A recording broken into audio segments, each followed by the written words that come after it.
그래서 여기 사연 채널에 임금님 귀는 당나귀 귀라고 외치는 심정으로 이렇게 여러분들께 제 이야기를 들려드리려고 합니다. 남편이 죽고 고아라 친정이 없던 저는 시아버지 집에 살기로 했습니다. 그래도 저희 시아버지가 능력은 있으셔서 저를 걷어주시는데 큰 문제는 아니었습니다. 시어머니도 돌아가신 지 꽤 됐어서 그런지 시아버님은 적적하시기도 했고 말동무가 그간 많지 않아서 외로우셨나 봅니다. 제가 동호회나 밖에 좀 돌아다니라고 권유를 했어요. 그러더니 곧잘 친구들을 사귀시고는 집에 와서 자주 노시더라고요. 시아버님과 나이 차이는 조금 나는 편이기는 했지만 시아버님께는 그 주변 지역에서 말 터놓고 지낼 유일한 사람이었기 때문에 친하게 지내게 되셨다고 하네요. 시아버님을 형님 하면서 잘 따르기도 했고 다행히 둘이서 잘 맞아서 둘이서 같이 놀러 다니고 그러셨어요. 그 인연이 이어져서 저희 집에서 자주 술을 드시곤 했습니다. 저희 집에 자주 놀러와서 지냈던지라 그리고 볼 때마다 이뻐해주고 용돈도 주고 했던 분이셨어요.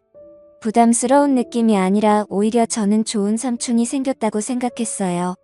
꽤 오랜 시간 같이 있다 보니 사실상 시아버님 다음으로 많이 만나던 사람이 삼촌이었습니다.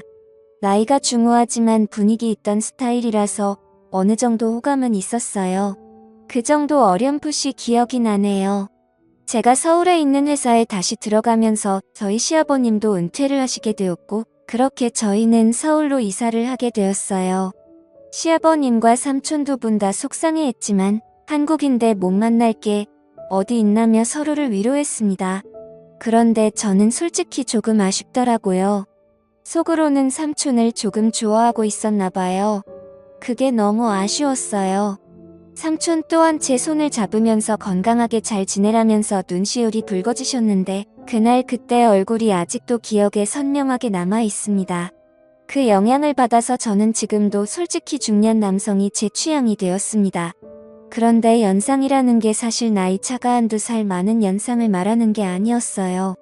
서울 가서도 연애를 하면서는 또래 남자들과 연애를 하기는 했지만 무언가 저를 채우지 못하는 것이 있었어요. 속으로 아쉬움은 많았지만 제 취향을 들킬 수 없어서 숨기기만 했어요. 남들하고 똑같이 나이 비슷한 직장인 애인을 만나게 되었습니다. 남편을 보내고 솔직히 별로 관심도 없었어서 연애를 하지 못했는데 주변에서 안타까워해서 시작한 연애이기도 했어요. 그래도 나를 받아준 사람이라 내심 많이 좋아하기도 했고 마음도 많이 썼습니다. 최선을 다하긴 했지만 한참 때인 나이인데도 이상하게 흥분이 잘 안 되더라고요. 그래도 그때 애인이 저를 많이 위해주고 기다려주고 어떻게든 맞춰보려고 이것저것 노력도 많이 했습니다. 도무지 애인한테 나는 연상이 아니면 안 될 것 같다는 말이 도저히 안 나오더라고요. 그 애인이 나쁘다고 생각하진 않는데 그도 사람인데 당연히 답답하고 힘들었겠지요. 결국 그는 저를 두고 다른 여자를 만나더라고요. 잡으려 했지만 그는 마음의 상처를 크게 주고 저를 떠났어요. 저를 위해 그만큼 희생해준 좋은 사람이었던 애인이 나를 두고 어떻게 양다리를 걸칠 수가 있나 하는 배신감이 더 컸죠. 게다가 남편을 보내고 첫 애인이었기에 애인의 바람에 저는 우울에 빠지게 되었고 그때 카카오톡도 연락처도 핸드폰에 있던 모든 걸 지워버리고 한동안 방황을 했어요.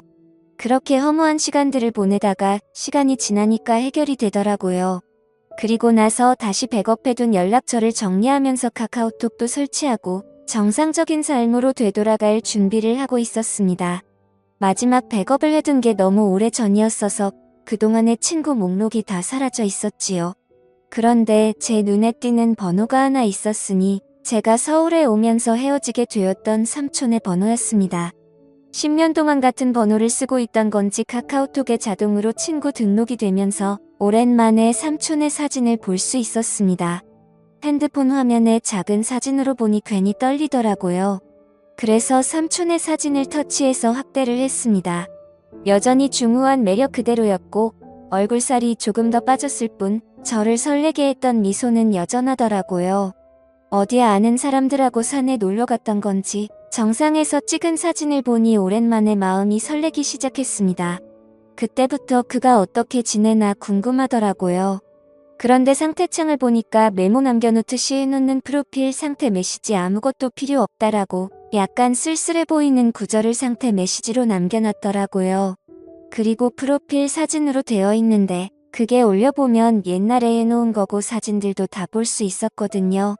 그런데 사진이 하나도 남아있지 않은 겁니다. 지금 프로필로 되어 있는 사진을 제외하면 말이죠. 그때 직감적으로 삼촌에게 무슨 일이 있는 건가 하는 생각이 들었습니다. 저는 애인에게 받은 상실감 때문이었을까요? 아니면 그 애인과 그렇게 노력을 하며 오랫동안 사랑을 나누는데도 한 번을 만족을 못했던 게 사실은 마음속에 오래전부터 그를 품고 있었기 때문이었을까요? 무작정 짐 싸들고 삼촌이 살고 있던 예전 그 동네로 향했습니다. 하도 오랫동안 이어온 인연이다 보니 어디 사는지도 다 알고 있었는데 삼촌 집에 찾아가니 모르는 사람이 나오더라고요. 10년간 삼촌과 떨어져 지낸 시간이 너무 길어서였던 걸까요? 하지만 체감상 그렇게 오랜 시간이 지난 것 같지 않은데 다른 사람이 나오니 당황스러웠습니다. 그가 보고 싶어 찾아간 동네였으니 그를 찾아 헤매고 다닐 바에는 단도직입적으로 그에게 대놓고 연락을 해봐야겠다는 생각이 들었지요.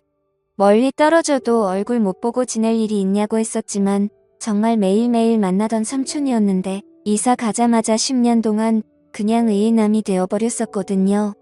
내 번호가 저장이나 되어 있으려나 사실 큰 기대를 하지 않았는데 삼촌은 전화를 받자마자 제 이름을 불러주더라고요. 이렇게 반갑게 맞이해줄 거면 왜 지난 10년 동안 모르는 사람처럼 지내왔는지 제가 얼마나 삼촌을 보고 싶었는지 몰랐나 싶기도 하더라고요. 삼촌과 저는 오랜만이라며 시아버님은 어떻게 지내는지 서울은 어떠니 회사는 다닐만 한지 별 시도 없자는 안부를 물으며 한참 동안 대화를 나눴습니다. 그러다가 삼촌도 제가 갑자기 연락을 한 이유가 궁금해졌는지 오랜만인 건 좋은데 무슨 일 있는 거냐고 왜 연락을 했냐고 물어오더군요. 그래서 솔직하게 삼촌 카카오톡에 있는 사진과 프로필 메시지를 보고 삼촌한테 무슨 일이 있는가 싶어서 저도 모르게 연락을 하게 되었다고 했습니다. 그러니 삼촌이 제 말을 듣고는 뭔가 쓸쓸하게 웃으면서 별일 없다고 하더라고요. 그래서 실은 삼촌한테 무슨 일이 있는 줄 알고 지금 이 동네까지 내려왔다. 삼촌 집까지 찾아가 봤는데 모르는 사람이 살고 있더라 하는 이야기를 꺼냈습니다. 그러니 삼촌이 조금 놀란 눈치더라고요. 밖에서 한 1시간 정도를 기다렸더니 삼촌이 헐레벌떡 제가 있는 곳까지 나오더라고요. 그래도 그 와중에 제 마음을 눈치라도 챈 것인지 옷도 멀쁘게 입고 머리도 다듬어져 있는 게 조금 멋을 내고 나온 삼촌의 모습은 제 생각보다 훨씬 더 멋있어 보였습니다. 10년의 세월이 무색하게 저를 설레게 만들던 그 남자가 내 눈앞에 있으니 묘한 마음에 휩싸이기 시작했습니다. 심지어 예전에는 항상 시아버지와 함께 셋이서 그를 만났는데 이번엔 남자 대 여자로 단둘이서 만나고 있으니 그 기분은 말할 게 없었지요. 직접 만나니 삼촌이 아무 일 없이 잘 지내고 있다던 말과는 다르게 삼촌의 현재 상황을 말해주더라고요. 사실 저희 가족이 서울로 가기 전부터 아내와 불화가 생기기 시작했고 10년이 지난 지금에서야 결국 이혼을 하게 되었다는 겁니다. 그런데 그 과정에서 자식들이고 뭐고 다 대가리 크고 나니까 자기가 회사 다니며 힘들게 키워준 것도 모르고 어머니를 따라갔다고 자기는 이제 완전 혼자가 된 거나 마찬가지라며 힘들어 하더라고요. 삼촌이 힘들다고 하는 말에 저도 사실은 이러하다며 현재 제 상황을 설명했습니다. 저 또한 큰 우울에 빠져있는 상황이라 삼촌이 보고 싶어 여기까지 내려왔다는 그 명분을 설명하고 있던 것 같았습니다.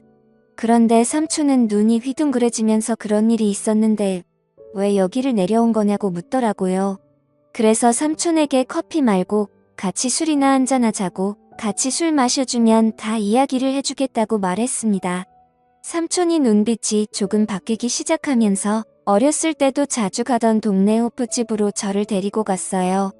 여기가 음식도 맛이 좋긴 하지만 일단 이야기하기 좋은 벽 쪽으로 자리를 잡았어요. 칸마다 나누어져 있고 조용히 단둘이 이야기 나누기에는 이곳만큼 좋은 곳이 없었거든요. 그때 저도 솔직히 삼촌과 조금씩 저에게 마음을 열고 있다는 생각이 들기도 했습니다. 삼촌이 저랑 술 같이 마시니 뭔가 묘하다고 하더라고요. 술을 한두 잔 나누다가 저도 삼촌에게 제가 애인과 헤어졌던 이야기를 하면서 사실 애인 앞에서 내가 다가가지 못한 이유와 노력을 해도 잘 해결되지 않았다고 말했어요. 그리고 그 문제의 중심에는 항상 다른 사람도 아니고 삼촌이 있었다고요. 대충 고민 상담을 해주려고 했던 것 같은데 바로 돌직구를 날려버리니 정신을 못 차리고 제 말에 얼어붙어서 아무 말도 이지 못하더라고요. 그래서 한 번 더 삼촌에게 돌직구를 날렸습니다. 사실 이제는 모르겠다. 내가 뭐가 잘못된 건지 아니면 정말 삼촌 때문에 그런 건지 한번 알아보고 싶다고요. 이게 해결이 되면 저도 앞으로 저한테 문제가 있는 게 아니라 억눌렸던 제 마음과 상대적인 요인을 알 수 있으니 저한테도 도움이 되지 않겠냐. 삼촌에 대한 걱정도 많았지만 나도 내 마음을 확실하게 정리를 하고 싶어서 찾아온 거다 하고 단도직입적으로 다른 게 아니고 삼촌을 원한다는 말을 건넸습니다. 삼촌은 무슨 말을 그렇게 하냐며 손사래를 치기는 했지만 거절을 하지도 않았고 자리를 떠나지도 않았습니다. 결국 삼촌도 스스로가 맨정신으로는 할 수 없겠다는 결론에 도달했나 봐요. 우리가 암묵적인 동의를 하긴 했지만 실수나 마찬가지인 거야 라고 상황을 만들더라고요. 삼촌은 가족들과 떨어져 나와 혼자 지내고 있으니 집에 혼자서 지내고 있었어요. 집까지 데려다 달라는 삼촌의 말이 시간이 늦었으니까 자고 가라는 말이 앞으로 일어날 일에 대해서 의심을 넘어 확신이 되어가고 있는 상황이었습니다. 애인과 분위기도 많이 만들고 이런저런 시도는 많이 해봤지만 실제로는 한 번도 만족한 적이 없으니 많이 긴장이 되기도 했습니다만 솔직히 걱정할 게 없었습니다. 삼촌이 알아서 잘해줄 거라는 생각이 들었거든요. 애인과 이런저런 시도를 할 때와는 전혀 달랐어요. 이미 삼촌이 저를 부축하고 삼촌의 집까지 가는 동안 저는 이미 심장이 두근대기 시작했거든요. 결국 넘어서는 안 될 선을 넘고 말았고 다음날 아침이 돼서야 삼촌은 걱정이 되기 시작했나 봅니다. 실수라고 하기에는 이미 서로가 의도한 대로 되었다는 걸 알고 있기에 후회해도 이미 때는 늦은 상황이었으니 말입니다. 저도 직장인이기에 결국 주말을 보내고 나서 서울로 돌아가야 했습니다. 그날 이후로는 연인처럼 만나기 시작하게 되었죠. 그도 은퇴를 한 상황인데 굳이 뭐하러 제가 매주 주말에 집안까지 내려와야 하는지 싶어서 아예 그에게 생활 정리하고 서울로 올라오라고 제안을 하기도 했습니다. 하지만 그는 저한테 버림받을까 두려움이 있었는지 주저하더라고요. 그래서 제가 그에게 다시 확신을 줬습니다. 당신은 내가 10년이 넘는 세월 만에 겨우 내 것으로 쟁취한 사람이라고 이제는 절대 놓치지 않을 거라고요.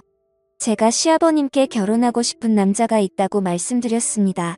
그리고 자리에 삼촌을 데리고 나갔을 때 시아버님은 뒷목을 잡고 쓰러질 뻔했습니다.